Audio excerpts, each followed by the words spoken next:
Hello दोस्तों, कैसे हैं आप। एडू हब की ऑनलाइन क्लासेस में मैं विनम्रता पाठक आप सभी का स्वागत करती हूँ। आज हम व्याकरण का एक नया टॉपिक शब्द और पद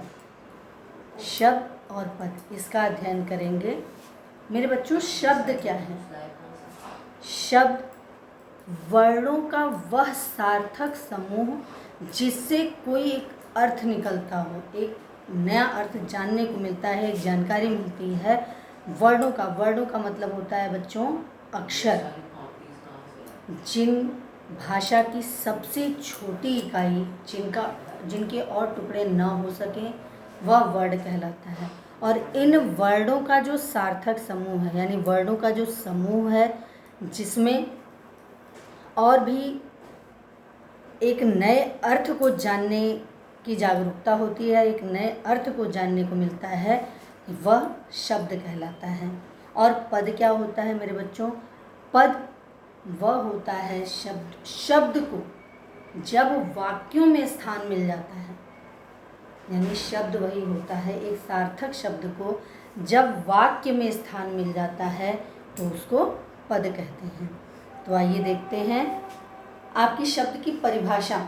बिल्कुल साधारण शब्दों में दो या दो से अधिक वर्णों के सार्थक मेल को शब्द कहते हैं। दो या दो से अधिक वर्ण क्या होते हैं मेरे बच्चों? अक्षर होता है। और अक्षरों का जब दो या दो से अधिक आपस में जुड़ जाना और वो एक नए अर्थ को प्रदान करना, वह शब्द हो जाता है। शब्द के भेद कितने हैं बच्चों? शब्द के 4 भेद हैं। कौन कौन से?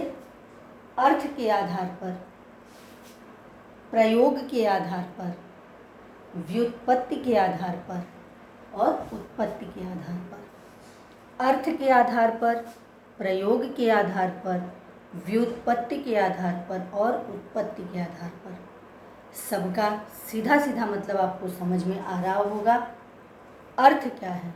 किसी भी चीज़ का मतलब जानना, जिससे किसी भी शब्द का अर्थ समझ में आता है, मतलब समझ में आता है कि इसके माने क्या होता है, इट मीन्स क्या होता है, वह अर्थ हो गया।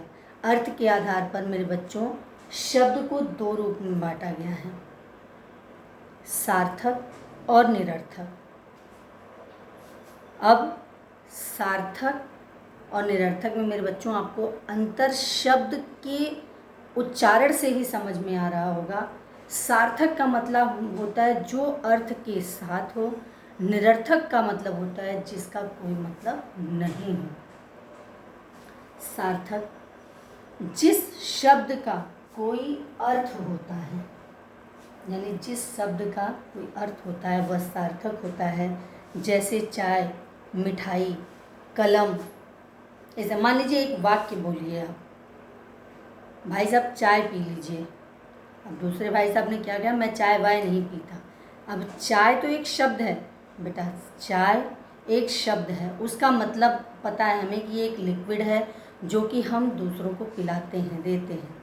लेकिन वाय क्या है? तो चाय और वाय दोनों का अगर जब अलग विच्छेद करेंगे आप तो दोनों का मतलब है कि चाय का मतलब होता है कि हम जानते हैं कि यह एक लिक्विड पेय है, यानी एक पेय पदार्थ है, और वाय जिसके साथ हम ऐसे ही बोल देते हैं। निरर्थक आपको सीधा सीधा समझ में आ गया होगा बच्चों, जिन शब्दों का कोई अर्थ नहीं होता है, यानी हम प्रयोग तो कर लेते हैं, मेरे मुंह से वो शब्द निकल जाते हैं, लेकिन उनका कोई मतलब नहीं होता, उनका कोई अर्थ नहीं होता। इस तरह के शब्द निरर्थक शब्द कहलाते हैं। और जिनका कोई अर्थ होता है वे शब्द सार्थक कहलाते हैं।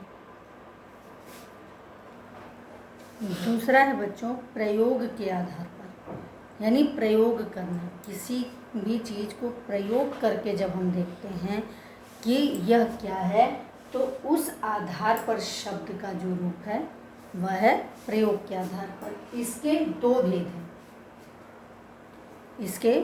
भेद हैं। विकारी शब्द, अविकारी शब्द। पहला है विकारी और दूसरा है अविकारी। विकारी शब्द क्या है? लिंग, वचन और काल बदलने के कारण जिन शब्दों के रूप में परिवर्तन हो जाता है। लिंग वचन, लिंग का मतलब है जिसके माध्यम से हमें स्त्री या पुरुष का बोध होता है। वचन एक, दो या उससे अधिक का बोध होता है। काल, जिससे समय का पता चलता है कि यह काम हो चुका है, हो रहा है या होगा, यानी भूत, वर्तमान और भविष्य का पता चलता है। लिंग, वचन और काल बदलने के कारण जिन शब्दों के रूप में परिवर्तन हो जाता है उन्हें विकारी शब्द कहते हैं। यानी इन शब्दों के माध्यम से जिसमें बदलाव आ जाए, जिन शब्दों में बदलाव आ जाए, ऐसे शब्द विकारी शब्द कहलाते हैं। अब इसमें संज्ञा है, विशेषण है, सर्वनाम है और क्रिया है। यानी ऐसे रूपों के आने पर जहाँ लिंग का प्रयोग हुआ, वचन का प्रयोग हुआ, काल का प्रयोग हुआ, इन रूपों के माध्यम से बदलाव आ गया शब्द में, तो वह विकारी शब्द कहलाते हैं। और ये चार तरह से होते हैं: संज्ञा के माध्यम से, सर्वनाम के माध्यम से, विशेषण के माध्यम से और क्रिया के माध्यम से। दूसरा है बच्चों अविकारी शब्द। क्या है? अविकारी।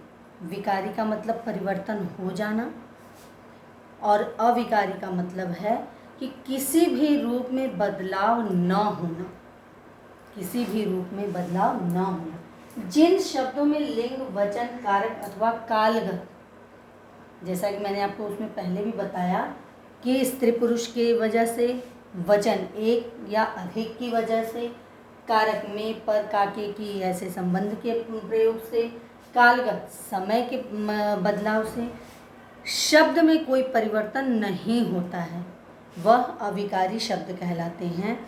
और इनके भी चार रूप हैं। अभी हमने विकारी शब्द में देखा, उसके भी चार रूप थे और इनके भी चार रूप हैं। कौन कौन से हैं?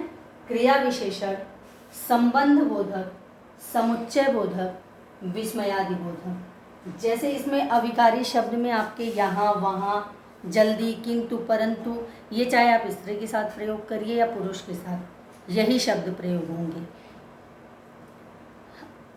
यानी प्रयोग के आधार पर शब्द को दो रूपों में बांटा गया है, विकारी और अविकारी। जहाँ पर लिंग, वचन, क्रिया के माध्यम से बदलाव आ जाता है वह विकारी शब्द होते हैं, और जहाँ पर किसी भी तरह का कोई बदलाव नहीं आता है वह अविकारी शब्द होते हैं।